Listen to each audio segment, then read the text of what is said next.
नमस्कार दोस्तों, स्वागत है आपका इन्फिनिटी नॉलेज में। तो दोस्तों, अब से एक हफ्ते पहले ही पाकिस्तान की तरफ से ड्यूरंड लाइन पर फेंसिंग करनी शुरू कर दी गई थी और इसी बात के काउंटर में तालिबान की तरफ से इस फेंसिंग को तोड़ दिया गया था। तालिबान की तरफ से पाकिस्तान को साफ चेतावनी दे दी गई थी कि अगर आप इस रीजन में कुछ भी करने की कोशिश करेंगे तो हम आपको ठोकने से बिल्कुल भी पीछे नहीं हटेंगे। दोस्तों, ये बात भी आप सभी को काफी अच्छे से पता ही होगा कि सेंट्रल एशिया के देश भी अब कहीं ना कहीं तालिबान से डरने लगे हैं और डर का माहौल तो चाइना के अंदर भी देखा जा रहा है। तो दोस्तों, अब खबर कुछ ऐसी निकलकर सामने आई है कि तालिबान की तरफ से अफगानिस्तान में एक सुसाइड बॉम्बर की सेना बनाई जा रही है और इस सेना में तालिबान की तरफ से ये भी साफ कर दिया गया है कि हम महिलाओं को भी एंट्री देंगे। और दोस्तों, इस सेना का नाम है सुपर पावर स्लेव। दोस्तों, इस सेना में ऐसा होगा कि कुछ सैनिकों को सुसाइड बॉम्बर बना दिया जाएगा और इन्हें अफगानिस्तान के बॉर्डर पर तैनात कर दिया जाएगा।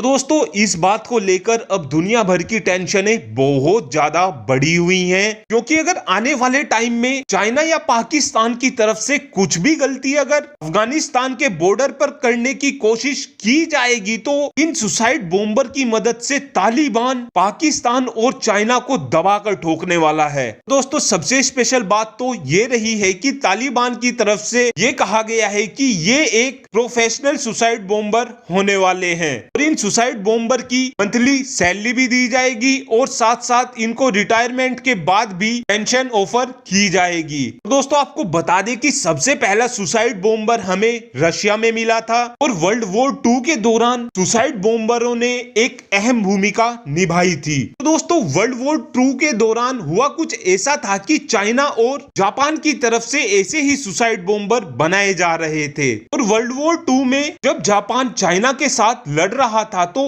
उस टाइम जापान की तरफ से दबाकर सुसाइड बॉम्बरों का इस्तेमाल किया जा रहा था और इन सुसाइड बॉम्बरों की मदद से ही जापान की तरफ से चाइना की बहुत सी जमीन पर कब्जा भी कर लिया गया था। दोस्तों, वर्ल्ड वॉर 2 के दौरान जापान की तरफ से कुछ ऐसे भी सुसाइड बॉम्बर बनाए गए थे जो कि पायलट होते थे। दोस्तों, इन सुसाइड बॉम्बर का ये काम होता था कि फाइटर जेट में दबाकर एक्सप्लोजिव भर लिया जाए और उसके बाद ये पायलट दुश्मन देश की वॉरशिप पर अपने फाइटर जेट की मदद से टक्कर करा देते थे और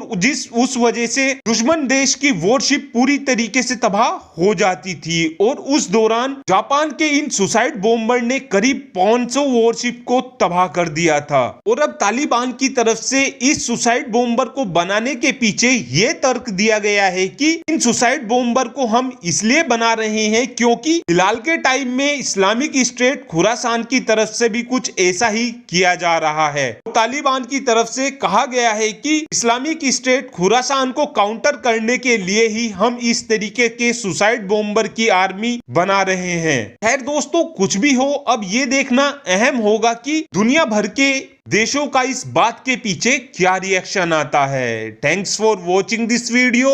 हैव अ गुड डे।